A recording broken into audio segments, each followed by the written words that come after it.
Hello வணக்கம். நாம் ஒரு பழமொழி கேள்விப்பட்டிருப்பீங்க உணவு பற்றி. உணவு நம்ம சாப்பிட்றத பற்றி. ஒரு வேளை சாப்பிட்றவன் யோகி, 2 வேளை சாப்பிட்றவன் போகி, ரைட்டா? 3 வேளை சாப்பிட்றவன் ரோகி, 4 வேளை சாப்பிட்றவன் துரோகி, ரைட்டா? இது ஒரு பழமொழி மாதிரி அந்த காலத்துலேருந்தே சொல்லுவாங்க. ஏன்னா நம்ம உணவு சாப்பிடும்போது சாதம், அதாவது நம்ம சாப்பாடா சாப்பிடுது, காலையில பிரேக்ஃபாஸ்ட்டை விடுங்க, சாப்பாடு சாப்பிடும்போது நம்ம மெயின் மீல்ஸ் 2 தான் சாப்பிடணும். யோகிங்க ஒரு வேளை மட்டும் சாப்பிட்டுட்டு அவங்க ஃபுல்லா தியானத்துல இருப்பாங்க, அவங்க பிசிக்கல் ஒர்க் ஒன்றும் இல்லை, அவங்களுக்கு ஓகே.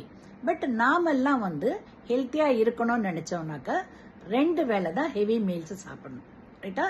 ஏன்னாக்கா அப்பதான் நம்ம போகி, அதாவது நம்ம ரொம்ப ஹெல்த்தியாவும் இருக்க முடியும், நம்ம சந்தோஷமா வாழ முடியும்.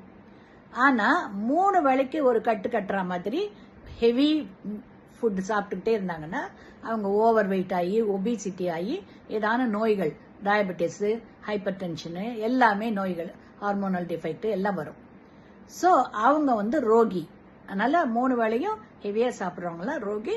ரோகம்னா நோய், ரைட்டா? 4 வேளை சாப்பிட்றவன் துரோகி.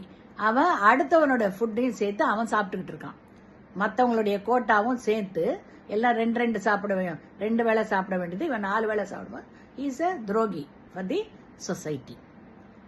இது விளையாட்டா சொன்னாலும் அதுல விஷயமும் இருக்குது. அதனால எல்லாருமே நீங்க ஹெல்த்தியா வாழணும்னு நினைச்சீங்கன்னாக்கா ஹெவி ஃபுட்டு 2 வேளை மட்டும் சாப்பிடுங்க. மார்னிங் பிரேக்ஃபாஸ்ட் லைட்டா ஏதாவது சாப்பிட்டுக்கோங்க. மத்தியானமும் நைட்டும் அந்த மாதிரி. சில பேர் மார்னிங் பிரேக்ஃபாஸ்ட் சாப்பிட மாட்டாங்க, வெறும் காஃபி சாப்பிட்டு 10 o'clock சாப்பிடுவாங்க, அதோட நைட் சாப்பிடுவாங்க, ரைட்டா? So what ever it is, 2 trip நல்லா ஹெவி ஃபுட்டு எடுத்துக்கலாம், ஹெவி மீல்ஸ் எடுத்துக்கலாம். அப்போ நீங்கள் ஹெல்த்தியாகவும் இருக்க முடியும், உங்கள் டைஜஷன் இதுவும் நல்ல குட் கெப்பாசிட்டியில் குட்டாக இருக்கும், அண்ட் நீங்களும் ஹெல்த்தியாக வாழலாம். கூடிய வரைக்கும் நோயெல்லாம் ப்ரிவெண்ட் பண்ணலாம். Over weight, obesity, hyper tension, sugar, இது எல்லாத்துலேருந்தும் ஓரளவுக்கு நீங்கள் ப்ரிவெண்ட் பண்ணிக்க முடியும், ரைட்டுங்களா?